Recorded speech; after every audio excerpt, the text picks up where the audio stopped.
안녕하세요. 김두기입니다. 마이다스로 배우는 구조역학 제11장 P델타 해석입니다. P델타, 대문자 델타입니다. 소문자 델타하고 대문자 델타가 있는데요. 어, 대문자 델타는 구조물 전체의 횡변이, 소문자 델타는 층별 혹은 요소별 횡변이를 얘기합니다. 그래서 보통은 지금 현재 P델타 해석을 수행하고 P델타 효과를 고려하지 않은 경우랑 서로 간에 비교를 했습니다. 재료는 기둥이고요. 기둥에 세 가지 형태의 기둥이 있고 이 세 가지 형태의 기둥은 모델 1, 모델 2, 모델 3입니다. 모델 2는 횡변이를 구속을 시켰고 모델 1과 모델 3는 횡변이가 델타, 횡변이 큰 델타죠. 델타가 있습니다. 원래 선형 해석, 정적 해석만 하면은 이 하중에 의한 변이만 나타나게 되는데요. 실질적으로 이 변이뿐만 아니라 이 횡변이 델타에 의해 가지고 모멘트 효과가 있습니다. 델타 곱하기 P1 값은 모멘트죠. 그것이 이제 2차 모멘트가 발생하게 되는데 2차 모멘트를 고려하느냐 안 하느냐, 그래서 추가적인 하중 모멘트를 고려하느냐 안 하느냐 해서 고려하는 것을 2차 해석이라고 합니다. 1차 해석의 결과에다가 2차 해석의 결과를 더해 주는 거죠. 따라서 변이가 구속되지 않았을 경우는 추가적인 변이가 발생하고요. 만약에 변이가 구속됐다, 횡방향 변이가, 그럴 경우는 반력의 크기가 커지게 됩니다. 그래서 결과를 보면요. 문제를 해석을 했는데요. 그래서 보면은 모델 1, 2, 3가 있고요. 단위는 탄성 계수, 킵스, 피트 단위고요. 단면적하고 단면 2차 모멘트가 주어졌습니다. 하중은 어, 절점 하중하고 등분포 하중, 그 다음 수평 하중, 수직 하중하고 수평 하중이 있습니다. 있고요. 보니까 반력은 모델 1, 2, 3 일반 해석으로 구한 결과입니다. 2차 해석을 하지 않은 경우죠. 2차 해석을 한 경우가 반력 같은 경우에 더 크게 움직이려는 것을 잡아줬으니까 반력이 커졌고요. 그다음 변형 같은 경우에 있어가지고 일반 해석보다 변형이 훨씬 더 커졌습니다. 그런데 이 움직이려는 것을 이때는 잡아줄 필요가 없으니까 반력의 크기는 모델 1과 3의 반력의 크기는 일반 해석과 P델타 해석이 거의 동일한 것을 볼 수 있습니다. 단지 변형이 크게 발생했다는 거. 그렇지만 부재력인 경우는 또 다릅니다. 부재력은 충력과 전단력과 모멘트인데요. 충력과 전단력은 크게 증가하지 않았는데 모멘트 값이 이렇게 변형이 커지니까 내부적으로 휨 모멘트 값이 커진 것을 알 수가 있습니다. 그래서 일반 해석에 비해서 P델타 해석으로 커진 것을 볼 수 있고요. 그리고 질문으로는 P 라지 델타 구조물 시스템의 2차 변형, 그 다음 부재의 2차 변형의 차이고, 그 다음 1차 해석과 2차 해석. 1차 해석은 P델타를 고려하지 않은 해석, 2차 해석은 P델타 효과에 의해서 추가적인 하중이 발생하고 그 하중에 의해서 발생하는 변이를 고려한 것을 2차 해석이라고 부릅니다. 그 다음 부재력에서 충력을 구할 때 FG가 아니라 FX란 것은 요소 좌표계를 아느냐 모르느냐입니다. 요소 좌표계의 방향이 선 요소의 방향으로 X라고 돼 있죠. 그 다음에 재료 비선형과 기하 비선형.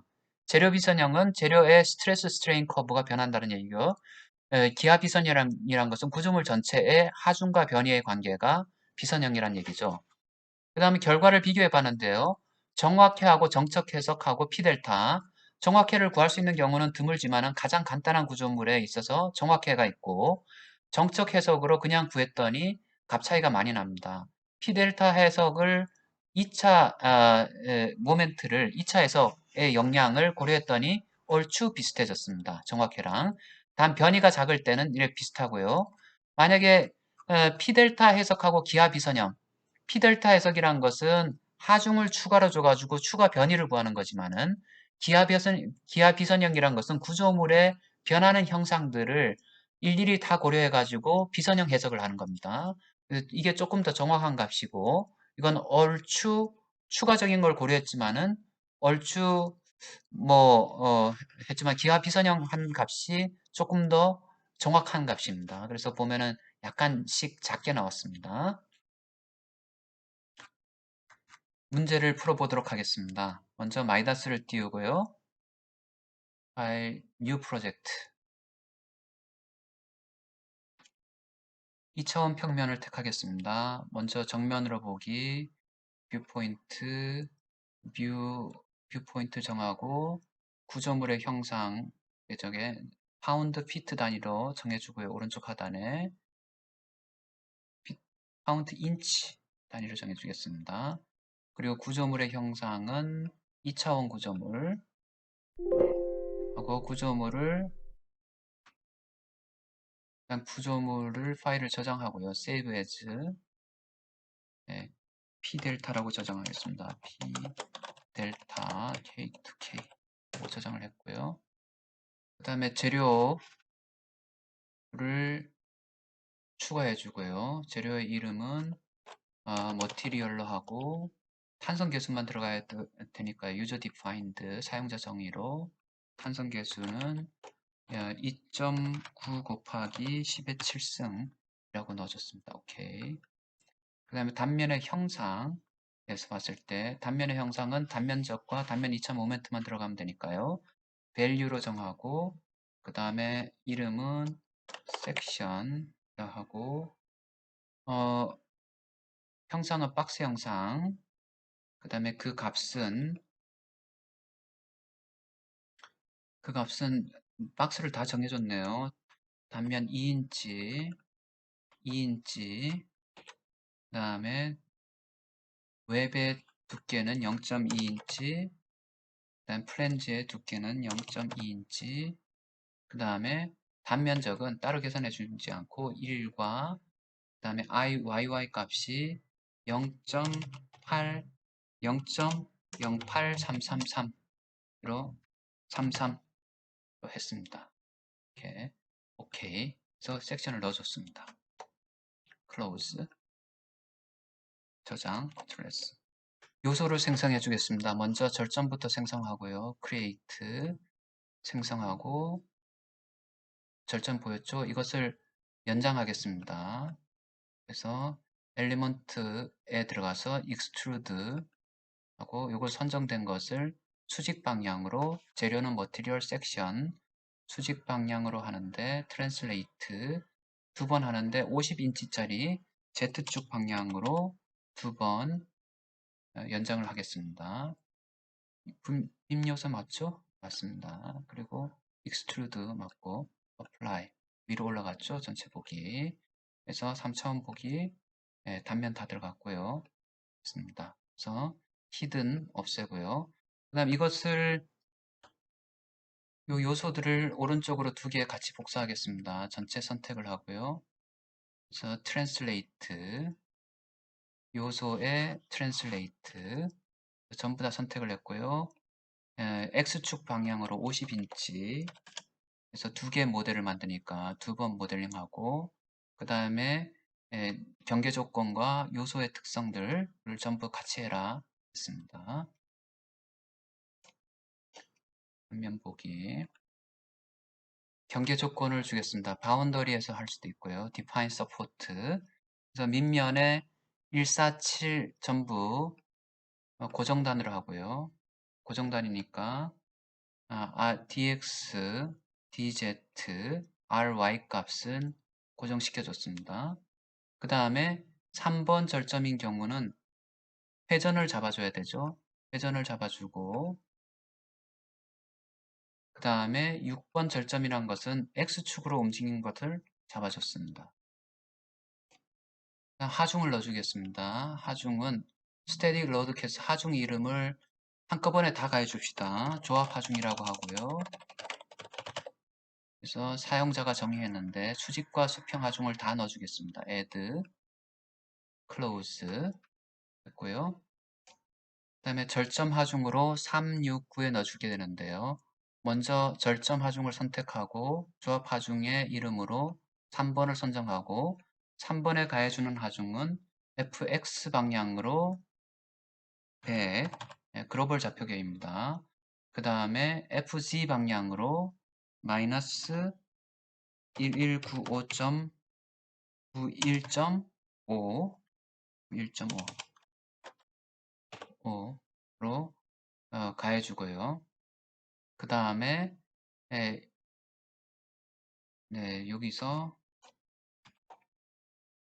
apply 해주고 또 6번 절점에 대해서도 마찬가지로 6번 절점은 fx는 없고요. fz 방향으로 2431.5 모멘트 y 방향으로 100 가해줬습니다. apply add 해주는 거죠. 또 add 해주고 그 다음에 9번 절점인 경우는 fz 방향으로 298을 가해주고요. 그 다음에 my 방향으로 100을 가해줬습니다. 네, add. 하중이 다 3개 다 가해준 거죠. 이렇게. 그래서 가해준 하중들이 제대로 들어가 있는지 한번 디스플레이 해가지고 로드, 노달 로드 값을 같이 보여줘라 라고 했습니다. 네, 들어가 있는 것을 볼 수 있습니다.